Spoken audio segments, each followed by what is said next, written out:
चलिए स्टूडेंट्स, तो आज हम पढ़ना स्टार्ट करते हैं मेथड ऑफ चार्जिंग यानी कि आवेशन की विधियाँ। ठीक है, यानी कैसे ऑब्जेक्ट को, एक वस्तु को क्या दिया जाता है, आवेश दिया जाता है, चार्ज दिया जाता है। ठीक है, तो देखो फर्स्ट जो मेथड होता है वो क्या होगा, फ्रिक्शन यानी कि घर्षण। अब सबसे पहले हम क्या करते हैं, दो ऐसे ऑब्जेक्ट लेते हैं जो न्यूट्रल होते हैं, यानी उन पर कोई भी आवेश नहीं होता। जब उन दोनों को आपस में रगड़ा जाता है तो एक ऑब्जेक्ट से इलेक्ट्रॉन निकलते हैं, दूसरे में एंटर करते हैं, यानी कि एक वस्तु से इलेक्ट्रॉन निकलते हैं और दूसरे में क्या करते हैं, प्रवेश करते हैं। तो ऐसी स्थिति में जिससे इलेक्ट्रॉन निकलेंगे वो तो हो जाएगा पॉजिटिवली चार्ज यानी कि धनावेशित, और जिसमें एंटर करेंगे वो हो जाएगा नेगेटिवली चार्ज यानी कि ऋणावेशित। ठीक है, इसका एग्जाम्पल क्या है कि जब ग्लास रॉड के साथ सिल्क का कपड़ा लिया जाए, ठीक है, यानी कि जो कांच की छड़ होती है, कांच की छड़ को और रेशम के कपड़े को आपस में फ्रिक्शन करवाया जाता है, तो ऐसी कंडीशन में क्या होता है कि कांच की रॉड से इलेक्ट्रॉन निकल के कहाँ जाते हैं, रेशम की छड़ पे जाते हैं। तो ऐसी कंडीशन में कांच की रॉड क्या हो गई, प्लस, और सिल्क का कपड़ा क्या हो गया, माइनस। समझ में आ गई ये चीज आपको। तो अल्टीमेटली देखो ये भी पहले क्या था, न्यूट्रल था, ये भी पहले न्यूट्रल था, अब इस पे पॉजिटिव चार्ज आ गया, इस पे क्या आ गया, नेगेटिव चार्ज। तो देखो आपके मन में क्वेश्चन आ सकता है कि हमने तो कंजर्वेशन ऑफ चार्ज पढ़ा है, जिसके अंदर क्या होता है कि चार्ज को ना तो प्रोड्यूस कर सकते हैं और ना ही डिस्ट्रॉय कर सकते हैं, तो फिर हमने चार्ज को प्रोड्यूस कर दिया। लेकिन देखिए आप इस चीज को गौर से समझिए कि हमें सिर्फ अकेले कांच की छड़ को नहीं देखना, हमें इन दोनों को एक साथ देखना है। ठीक है, तो देखो अगर मान लो कि देखो इनिशियली क्या था, फिर देखो इनिशियली जो ग्लास था उसके ऊपर भी कितना चार्ज था, 0। जो सिल्क था उसके ऊपर भी कितना चार्ज था, 0। तो देखो नेट चार्ज कितना था, 0 था या नहीं। अब देखिए अब यहां पर, अब देखो अब होगा क्या, जब आपने इस तरह से फ्रिक्शन कराया तो मान लीजिए कि यहां पर प्लस Q चार्ज आया और यहां पर कितना चार्ज आया, माइनस का Q। ठीक है, तो अभी भी आप नेट चार्ज देखेंगे सिस्टम का, तो सिस्टम का नेट चार्ज अभी भी कितना रहेगा, 0। तो देखो आपने कोई चार्ज को क्रिएट या डिस्ट्रॉय नहीं करा, आपने सिर्फ क्या करा, एक बॉडी से दूसरी बॉडी के अंदर चार्ज यानी कि इलेक्ट्रॉन का क्या करा, ट्रांसफर करा। ठीक है, तो ये समझने वाली बात है कि यहाँ पर सिर्फ और सिर्फ क्या हुआ है, चार्ज का ट्रांसफर हुआ है, एक इस बॉडी से इस बॉडी में इलेक्ट्रॉन का ट्रांसफर हुआ है, लेकिन अल्टीमेटली कोई भी चार्ज का प्रोडक्शन नहीं हुआ, नेट प्रोडक्शन नहीं हुआ, बस इसके ऊपर से इलेक्ट्रॉन निकल के यहाँ पे एंटर कर गए। ठीक है, तो देखो ये वाला जो मेथड कहलाता है, ये क्या कहलाता है, फ्रिक्शन। इसका एक एग्जांपल ये है। दूसरा एग्जांपल ये है कि जब आप अपने हाथों को आपस में रब करते हो, ठीक है, तो उनके बीच में क्या जनरेट होता है, हीट जनरेट होती है, यानी कि ऊष्मा उत्पन्न होती है। वो भी क्यों होता है, इलेक्ट्रॉन के एक्सचेंज के कारण। कोई एक हाथ से इलेक्ट्रॉन निकल के दूसरे में जाएंगे तो इस प्रोसेस में क्या होगी, हीट निकलेगी, ऊष्मा क्या होगी, उत्पन्न होगी। फिर देखिए इसका एक और अब यूज ले लेते हैं। ठीक है, जो क्लाउड्स हैं, जो कि बादल हैं, बादल जब आपस में क्या होते हैं, देखो जब बादल मूव कर रहे होते हैं तो एक बादल जब दूसरे बादल से टकरा के निकलता है तो उनके बीच में क्या होता है, फ्रिक्शन होता है। तो उस फ्रिक्शन के कारण क्या होता है, चार्ज प्रोड्यूस होता है, और वो जो चार्ज है वो इलेक्ट्रिसिटी की फॉर्म में हमें नजर आता है, जो कि आपको आकाशीय बिजली यानी कि जो आपको जो थंडर लाइट होती है वो उसी कारण से नजर आती है। ठीक है, थर्ड एग्जांपल ये है कि देखिए जो भी एयरप्लेन्स होते हैं, यानी जो भी आपके हवाई जहाज होते हैं, उनके जो टायर्स हैं वो एक बहुत ही स्पेशल टाइप के मटेरियल से बनाए जाते हैं, और उस मटेरियल को इस तरह से बनाया जाता है कि उसका जब जमीन के साथ फ्रिक्शन होता है, ठीक है, जमीन के साथ जब उसका घर्षण होता है तो उसमें चार्जिंग के कारण, उसमें फ्रिक्शन के कारण जो चार्जिंग हो रही है वो कम से कम हो। जब फ्रिक्शन के कारण जब चार्जिंग कम से कम होगी तो क्या होगा कि हीट कम प्रोड्यूस होगी। अगर नॉर्मल जो टायर है उन्हीं का यूज किया जाए तो इतनी ज्यादा फ्रिक्शन जनरेट होगी कि वो जो है हीट के कारण क्या हो जाएंगे, जल जाएंगे। ठीक है, तो ये तीन आपको एग्जाम्पल याद रखने हैं किसमें, मेथड ऑफ चार्जिंग के अंदर। जो फर्स्ट मेथड है वो क्या है, फ्रिक्शन यानी कि घर्षण। ठीक है, चलिए दूसरा जो मेथड है वो कहलाता है कंडक्शन यानी कि चालन। ठीक है, तो सेकंड जो मेथड है वो कहलाता है कंडक्शन यानी कि चालन। तो देखिए कंडक्शन यानी कि चालन की मेथड में क्या होता है। ठीक है, तो देखो सबसे पहले ये हमारे पास ये एक देखो, सबसे फर्स्ट स्टेप में हमारे पास दो स्फीयर्स हैं, दो गोले हैं, ये ए ये बी। इसके ऊपर कुछ चार्ज है, हमने मान लिया इसके ऊपर कितना चार्ज है, कैपिटल क्यू है, और इस पे कितना चार्ज है, 0। ठीक है, यानी अभी आप देखिए कि आपका जो स्फीयर बी है इसके ऊपर कितना चार्ज है, 0। ठीक है, अब हम क्या करते हैं सेकंड स्टेप में कि जो ये दोनों के दोनों जो स्फीयर्स हैं इनको हम एक वायर से कनेक्ट कर देते हैं। ठीक है, इन्हें हमने क्या कर दिया, एक वायर से कनेक्ट कर दिया। ठीक है, ओके, तो वायर से कनेक्ट करने के बाद ये स्थिति ऐसी नहीं रहेगी। तो यहाँ कुछ चीज़ें और देख लीजिए कि इसकी जो रेडियस है त्रिज्या वो है RA, इसकी जो रेडियस है वो है RB, और ये क्या है, स्टैंड है। ऐसे स्टैंड हैं जो कि क्या करते हैं, ये इंसुलेटेड स्टैंड है, यानी कि अचालक स्टैंड है। अचालक स्टैंड होने का कारण क्या है कि ये अर्थ के डायरेक्ट कांटेक्ट में नहीं है, ये हम मान के चल रहे हैं।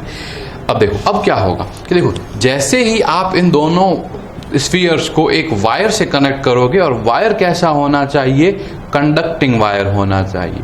तो कंडक्टिंग वायर होने का कारण क्या होगा कि यहाँ से चार्ज निकलेगा और इस वायर से होते हुए इस स्फीयर बी में पहुंच जाएगा। समझ आ गई ये चीज? ठीक है, ऐसी कंडीशन में यहां पर तो क्या हो जाएगा, चार्ज स्मॉल क्यू है, और यहां पर चार्ज क्या हो गया, स्मॉल क्यू बी। समझ आई ये चीज? ठीक है, यानी हुआ क्या कि देखो, जैसे ही आपने वायर से कनेक्ट करा तो वायर से कनेक्ट करने के कारण यहां से चार्ज निकल कर कहां पहुंच गया, यहां पे पहुंच गया। अब क्वेश्चन है कि ऐसा क्यों हो रहा है? तो ऐसा होने का जो रीजन है वो है इन दोनों का पोटेंशियल डिफरेंस। इन दोनों स्फीयर्स के बीच में, पोटेंशियल के बीच में क्या है, इनके डिफरेंस है, यानी इन दोनों का जो विभव है उसमें क्या है, विभवांतर है। तो देखो, ये विभवांतर के कारण क्या होता है कि जो भी हमारा चार्ज होता है, अल्टीमेटली हम पॉजिटिव चार्ज की बात कर रहे हैं, तो ये जो चार्ज है ये क्या होता है कि हायर पोटेंशियल से लोअर पोटेंशियल की तरफ जाता है। तो देखो, जैसे हीट कहां से कहां जाती है, हाई टेम्परेचर से लो टेम्परेचर।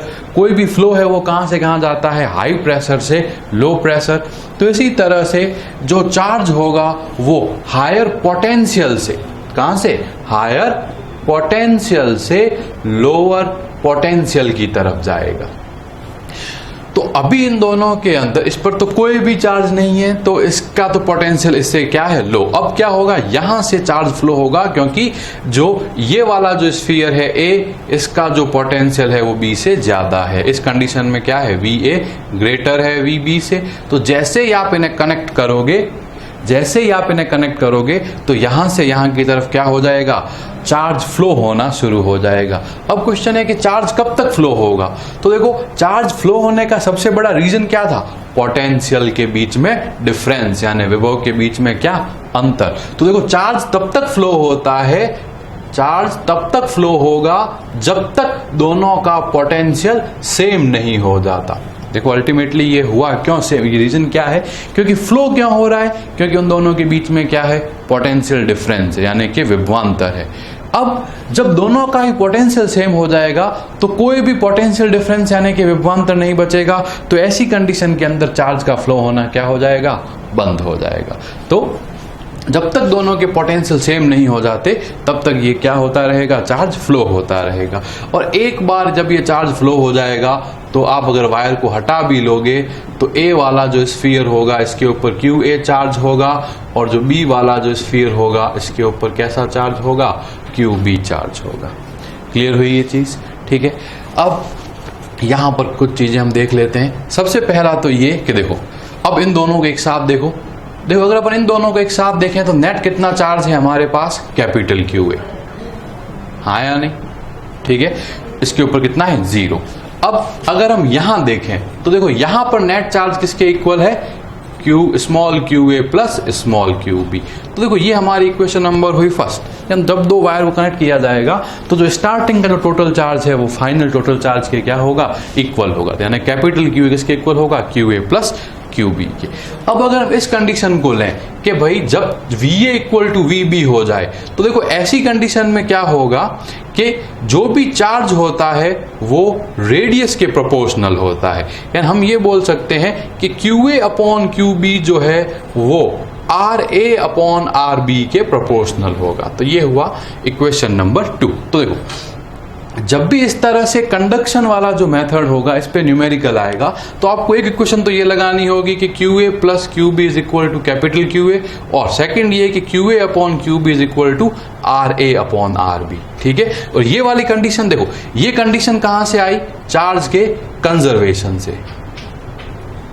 ये कहां से आई? चार्ज के कंजर्वेशन यानी के संरक्षण से।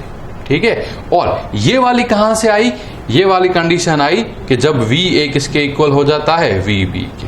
ठीक है, अब क्वेश्चन है ये कैसे आया, तो ये अभी हम नहीं समझ सकते, क्योंकि अभी हमें क्या पढ़ना पड़ेगा इसके लिए? पहले पोटेंशियल पढ़ना पड़ेगा, जो कि चैप्टर नंबर 3 में आएगा। लेकिन फिर भी हमारे इस चैप्टर में कुछ ऐसे क्वेश्चंस दे रखे हैं जिनके अंदर हमें इस कॉन्सेप्ट का क्या करना पड़ेगा? यूज करना पड़ेगा। क्लियर हुई ये चीज? तो देखो ये वाला जो मेथड है सबसे इंपॉर्टेंट मेथड है, और इस मेथड का नाम क्या है? कंडक्शन। और इस तरह से हमें इस चीज को समझना है। ठीक है, इसके बाद लास्ट मेथड है जिसका नाम है क्या? इंडक्शन, यानी कि प्रेरण।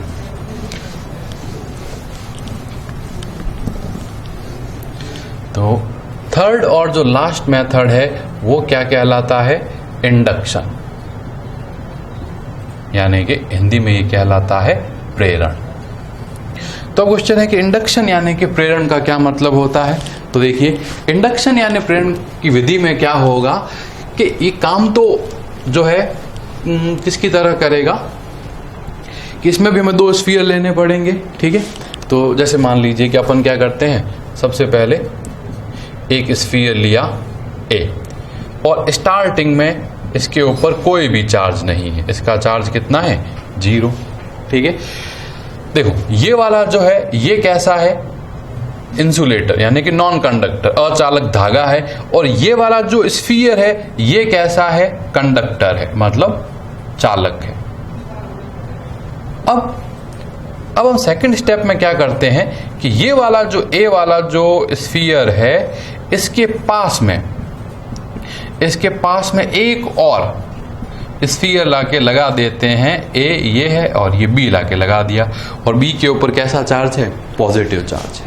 ठीक है, अब ये बात आप अपने प्रीवियस नॉलेज से जानते हो कि प्लस जो है वो माइनस को अट्रैक्ट करता है, और माइनस जो है वो प्लस को अट्रैक्ट करता है। यानी कि प्लस और प्लस या माइनस माइनस के बीच में आपस में क्या होगा? रिपल्सन होगा, यानी कि क्या होगा? प्रतिकर्षण होगा। ठीक है, ये चार्ज की एक प्रॉपर्टी होती है। इस तरह से प्लस माइनस या माइनस प्लस आपस में क्या करेंगे? एक दूसरे को अट्रैक्ट करेंगे, यानी कि आकर्षित करेंगे। आ गई ना ये चीज समझ में? ये बात आपको बहुत ही बेसिक चीज है, आप सब लोगों को पता होगा कि सेम जो पोल्स होते हैं या सेम जो चार्ज होते हैं वो आपस में क्या करते हैं? रिपेल करते हैं, प्रतिकर्षित करते हैं, जबकि ऑपोजिट चार्ज क्या करते हैं? अट्रैक्ट करते हैं, एक दूसरे को आकर्षित करते हैं। अब आप इस स्फीयर के स्ट्रक्चर को देखो, तो देखो B के ऊपर क्या है? प्लस। अब देखो A क्या है? कंडक्टर। तो कंडक्टर के अंदर क्या होगा कि बहुत ही ज्यादा मात्रा में फ्री आयंस होंगे, यानी कि फ्री चार्ज होंगे, बहुत सारे फ्री आयंस होंगे। अब ये वाले जो आयंस हैं जितनी मात्रा में प्लस होगा उतनी की उतनी मात्रा में क्या होगा? माइनस। तो देखो जितनी मात्रा में प्लस उतनी मात्रा में माइनस, तो नेट तो कितना हो जाएगा? 0। देखो इसके ऊपर नेट चार्ज तो कितना है? 0। लेकिन इसके अंदर प्लस और माइनस बहुत सारे हैं, और ये कैसे हैं? फ्री कंडीशन में है। फ्री कंडीशन का मतलब इजीली इधर उधर जा सकते हैं। तो अब क्या होगा? देखो B का जो पॉजिटिव चार्ज है वो A के नेगेटिव चार्ज को क्या करेगा? अपनी ओर अट्रैक्ट करेगा।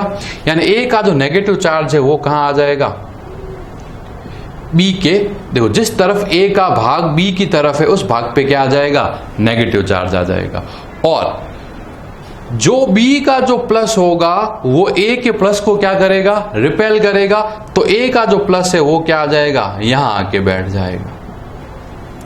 आ गई ना ये चीज समझ में? तो ये क्यों हुआ? क्योंकि B का प्लस A के माइनस को अपनी ओर अट्रैक्ट कर लेगा, तो ये यहाँ आके इकट्ठा हो जाएगा, और B का जो प्लस है वो A के प्लस को क्या करेगा? रिपेल करेगा, तो वो उधर जाके बैठ जाएगा। अब थर्ड कंडीशन में हम क्या करते हैं कि इस तरह से, ओके, ये ए वाला स्फीयर है, ठीक है। अब देखो, अब हम क्या करेंगे कि यहां पर इसे क्या कर देंगे, ग्राउंड कर देंगे। भाई देखो, जैसे ये वाला मेथड हुआ, हम इसे क्या कर देंगे, ग्राउंड कर देंगे। और ग्राउंड का मतलब होता है एक तरह से भूसंपर्कित। अब भूसंपर्कित का मतलब क्या होता है, ये देखिए क्या होता है। देखो, भूसंपर्कन एक ऐसा मेथड होगा जहां भी आप किसी भी चीज को भूसंपर्कित करते हो तो वहां से जो भी चार्ज होगा वो कहां चला जाता है, अर्थ में चला जाता है, यानी कि पृथ्वी के अंदर चला जाएगा। तो देखो, आपने क्योंकि एक ही सरफेस को आपने क्या कर दिया, अर्थिंग करी, तो देखो एक ही सरफेस को अर्थिंग करने के यहां का जो प्लस होगा ये सारा का सारा कहां चला जाएगा, अर्थ में चला जाएगा। अब हम बी वाले स्फीयर को और इस अर्थ को एक साथ हटाएंगे, मतलब बी वाले स्फीयर को और इस अर्थ को एक साथ जैसे ही आप हटाओगे तो ए जो है वो टोटली क्या हो जाएगा, नेगेटिव चार्ज आ जाएगा, यानी कि ए के ऊपर जो नेट चार्ज बचेगा वो कैसा बचेगा, नेगेटिव। तो देखो, स्टार्टिंग में ए के ऊपर कैसे कितना चार्ज था, 0। अब ए के ऊपर क्या है, चार्ज है। तो देखो, ये वाला जो मेथड है, ये मेथड क्या कहलाता है, इंडक्शन कहलाता है, ठीक है। तो देखिए, इस तरह से आज हमने क्या पढ़ा, मेथड चार्जिंग के 3 मेथड पढ़े। कौन कौन से, फ्रिक्शन, कंडक्शन और इंडक्शन, ठीक है। तो ये 3 क्या होती है, कोई भी ऑब्जेक्ट को चार्ज करने के मेथड्स होते हैं। चलिए स्टूडेंट्स, इस लेक्चर में हम पढ़ना स्टार्ट करते हैं। क्या नेक्स्ट देखिए कि इलेक्ट्रोस्कोप, यानी कि हिंदी में भी इसको, मतलब एक तरह से हिंदी में भी इसको क्या बोलेंगे हम, इलेक्ट्रोस्कोप ही बोलेंगे। अब क्या होता है, ये एक ऐसा डिवाइस होता है जो कि चार्ज जो है उसका नेचर, यानी कि जो आवेश है उसकी प्रकृति, हम क्या करते हैं, इससे आवेश की प्रकृति का पता लगाते हैं। मतलब कि जो चार्ज है वो पॉजिटिव है या नेगेटिव है। आपको ये जो डिवाइस होगा, ये कोई बहुत कॉम्प्लिकेटेड डिवाइस नहीं होता, तो ये आपको ये तो नहीं बताएगा कि कितना चार्ज है लेकिन कोई भी ऑब्जेक्ट पर, लेकिन ये बताएगा कि चार्ज का नेचर कैसा है, यानी कि आवेश का प्रकृति कैसी है, कि वो पॉजिटिवली चार्ज है या नेगेटिवली चार्ज है। तो देखिए, बहुत ही सिंपल डिवाइस होता है। देखो, सबसे ऊपर क्या होगा, एक मेटेलिक डिस्क होगी, यानी कि धात्विक चकती होगी, मतलब मेटल की बनी हुई क्या होगी, कोई ना कोई डिस्क रखी हुई होगी। ये डिस्क आगे की तरफ एक मेटेलिक रॉड, यानी कि धात्विक छड़ से जुड़ी होगी, और इसका जो अगले सिरे पर, यानी कि देखो ये वाला जो एंड है, यहाँ पर ये दोनों क्या हैं, गोल्ड प्लेट्स हैं, ठीक है। यानी कि जो स्वर्ण है ये क्या है, स्वर्ण पत्तियां हैं, ठीक है। अब ये स्वर्ण पत्तियां हैं यहाँ पर। अब यहाँ पर ये जो मेटेलिक रॉड है और जो ये डिस्क है, इसको एक तरह से संभालने के लिए क्वार्क लगा रखा है यहाँ पर, और नीचे की तरफ यहाँ पर हमने क्या कर रखे हैं, टिन लगा रखा है। ये जो देखो, इस क्वार्क का काम तो सिर्फ और सिर्फ इस रॉड को क्या करना है, मतलब एक तरह से इसके स्ट्रक्चर को बनाए रखने काम, इसको होल्ड करने के ही काम आएगा। लेकिन ये जो टिन है, ये वाला जो टिन आपने यहाँ लगा रखा है, ये टिन इस गोल्ड जो प्लेट्स है इसकी सेंसिटिविटी को बढ़ाता है। जो सेंसिटिविटी है उसको क्या कराएगा, बढ़ाएगा, यानी जो इसकी संवेदनशीलता है इसको क्या करता है, ये बढ़ाता है, यानी कि ये जो है अच्छे से क्या हो जाती है, सेंसिटिव हो जाती है। अब क्वेश्चन है कि कैसे इसको डिटरमाइन करेंगे कि नेचर ऑफ चार्ज क्या है, ठीक है। तो देखो, हमें इसके लिए पहले से पता होता है कि यहाँ पर कितना चार्ज है, मतलब यहाँ पर कौन सा चार्ज है। तो देखो, हमें पता है कि दोनों जो गोल्ड प्लेट्स हैं इनिशियली कैसी है, पॉजिटिवली चार्ज है। समझ में आ गई ये चीज। अब ये वाली चीज जो है ये हमें ऑलरेडी पता होती है कि यहाँ पर ये कैसा है, पॉजिटिव चार्ज है, और ये देखो दोनों गोल्ड प्लेट्स हैं। पहले देखो, अगर कोई चार्ज नहीं होता तो ऐसे होती, लेकिन क्योंकि दोनों के ऊपर पॉजिटिव चार्ज है, एक ही पॉइंट से बंधी हुई है, तो कैसी होगी, ये इस तरह से थोड़ी सी क्या होगी, एक दूसरे से कुछ एंगल पर होगी, कुछ मुड़ी हुई होगी। अब सबसे पहले कि मान लीजिए कि आप एक ऑब्जेक्ट लेके आए, और ये मैं डायरेक्ट ही बना लेता हूं, यहाँ पर यहाँ एक ऑब्जेक्ट लेके आए, ठीक है। और इस ऑब्जेक्ट को लाने से क्या हुआ, जैसे आपने इस ऑब्जेक्ट को इस मेटेलिक डिस्क के क्या कराया, टच कराया। जैसे ही आपने इसके टच कराया तो आप देखते हो कि इनके बीच की जो डिस्टेंस है वो क्या हो गई, बढ़ गई। मतलब देखो, पहले इतनी दूर थे, अब इनके बीच की जो डिस्टेंस है वो क्या हो गई, बढ़ गई। अब क्वेश्चन है कि इनके बीच की डिस्टेंस क्यों बड़ी होगी। तो देखो इनके बीच की डिस्टेंस बढ़ने का मतलब ये है, देखो इसलिए बड़ी होगी कि पहले मान लो कि कम पॉजिटिव चार्ज था तो ये इतनी दूर थी, अब ये बड़ी है, इसका मतलब क्या हुआ कि इन दोनों के बीच का जो रिपल्सन है, प्रतिकर्षण है, उसका मान क्या हो गया, बढ़ गया। ठीक है, गौर देखिए यहाँ हुआ क्या, यहाँ क्या हुआ कि इन दोनों के बीच का डिस्टेंस बढ़ने का ये मतलब हुआ कि दोनों के बीच जो रिपल्सन है, प्रतिकर्षण है, उसका मान क्या हो गया, बढ़ गया। तो देखो रिपल्सन यानी प्रतिकर्षण कब बढ़ेगा, जब चार्ज का अमाउंट बढ़ेगा। अब देखो पहले से यहाँ पे कौन सा चार्ज था, पॉजिटिव चार्ज था, यानी इसका मतलब है कि यहाँ पर जो पॉजिटिव चार्ज है उसका अमाउंट क्या हो गया, बढ़ गया। अब यहाँ पर पॉजिटिव चार्ज का अमाउंट तभी बढ़ेगा जब ये वाला जो ऑब्जेक्ट है ये वाला कैसा होगा, प्लस होगा, क्योंकि ये वाला प्लस यहां जाएगा और कंडक्शन से जो है ये प्लस इन प्लेट्स के ऊपर पहुंच जाएगा। आ गई ना ये चीज समझ में। तो देखो अगर आपने यहां पे प्लस लगा रखा है और ऑब्जेक्ट लाने पर इनके बीच की डिस्टेंस बढ़ती है तो ये वाला ऑब्जेक्ट कैसा होगा, प्लस का होगा। सेकंड कंडीशन के अंदर अगर मान लीजिए कि हम यहाँ कोई नेगेटिव वाला ऑब्जेक्ट ला के टच कराएं, तो देखो नेगेटिव वाला ऑब्जेक्ट ला के टच कराने से क्या होगा कि इनके बीच की जो डिस्टेंस है वो क्या हो जाएगी, कम हो जाएगी। मतलब देखो स्टार्टिंग में यहां पर ये ऐसे थी, अब ये क्या हो गया, इस तरह से पास में आ गई। तो पास में आने का मतलब ये हुआ कि इनके बीच का जो प्रतिकर्षण है, रिपल्सन है, उसके अमाउंट में क्या आ गई, कमी आ गई। तो देखो रिपल्सन यानी कि प्रतिकर्षण कब कम होगा, प्रतिकर्षण तब कम होगा जब यहाँ का पॉजिटिव चार्ज क्या हो जाए, कम हो जाए। अब यहाँ का पॉजिटिव चार्ज कब कम होगा, तो यहां से जो नेगेटिव चार्ज आएगा, और देखो यहां जब नेगेटिव चार्ज आएगा तो वो यहां के जो पॉजिटिव चार्ज है इसके अमाउंट में क्या कर देगा, कमी कर देगा। तो देखो जैसे ही नेगेटिव चार्ज को आप यहां टच कराओगे तो वो यहां पहुंचेगा और इसके अंदर जो पॉजिटिव चार्ज है उसके अमाउंट में क्या कर देगा, कमी कर देगा। और इस कमी के कारण क्या होगा कि इनके बीच का जो डिस्टेंस है वो क्या हो जाएगी, कम हो जाएगी। ठीक है, तो इस तरह से ये वाला जो पूरा का पूरा प्रोसेस है, ये प्रोसेस क्या कहलाता है, इलेक्ट्रोस्कोप से चार्ज का नेचर यानी कि आवेश की प्रकृति का पता लगाना। ठीक है, तो देखो ये जो कंप्लीट लेक्चर है ये क्या है कि भाई चार्जिंग के मेथड कैसे होते हैं और इलेक्ट्रोस्कोप कैसे काम करता है।